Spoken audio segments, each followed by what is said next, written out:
राम राम नमस्कार. खाऊन पिऊन सुखी राहा. आता एवढी महत्त्वाच्या गोष्टी सांगणार आहे आज मी तुम्हाला. त्या वाईट वेळेतच आपल्याला त्या गोष्टी सगळ्या शिकायला भेटते जे आपल्याला कधीच कोणी शिकू शकत नाही, किंवा आपल्याला शाळा, आपल्या डिग्र्या किंवा आपलं शिक्षण आपल्याला कधीच नाही शिकू शकत. अशा गोष्टी आपल्याला वाईट वेळच शिकवते.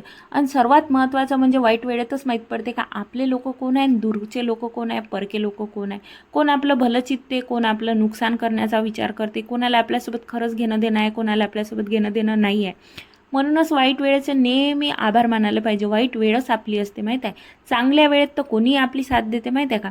आणि निसर्ग जेवढं आपल्याला शिकवते ना, ते आपल्याला आयुष्यभर लक्षात राहते. म्हटलं ते म्हणणीच आहे ना का कोणीच कोणाला पोसत नसते किंवा कोणीच कोणाचं काही करत नसते, पण फक्त निसर्ग माणसाला पोसते आणि परिस्थिती माणसाला शिकवते म्हणते. ती गोष्ट खरीच आहे. आता ह्या व्हिडिओमध्ये मी म्हटलं जिथं जिथं फिरायला गेली होती त्याच्यात छोट्या छोट्या क्लिप्स टाकल्या. याच्यात शिवोर आहे, शिवमहापुराण ऐकायला गेली होती. त्याच्यानंतर मैसूर आहे, बेंगलोर आहे, ओंकारेश्वर आहे, उज्जैन आहे, काशी विश्वनाथाचं मंदिर आहे, ओंकारेश्वर आहे, ममलेश्वराचं मंदिर आहे.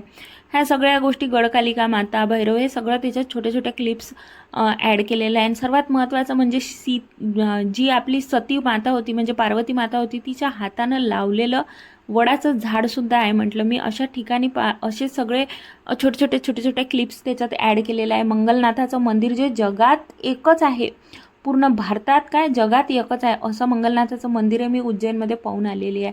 नंतर आम्ही एक संन्यासी ज्यांनी आपलं अख्खं आयुष्य सनातन धर्मासाठी समर्पित केलं, अशा आश्रमात थांबलो आणि जेवण केलं आणि शेवटी परतीच्या प्रवासाला लागलो. जर माझ्या व्लॉगमध्ये काही चुकलं असेल, कोणाच्या भावना दुखावल्या गेल्या असेल तर नक्की सांगा. नमस्कार. जय हिंद, जय महाराष्ट्र.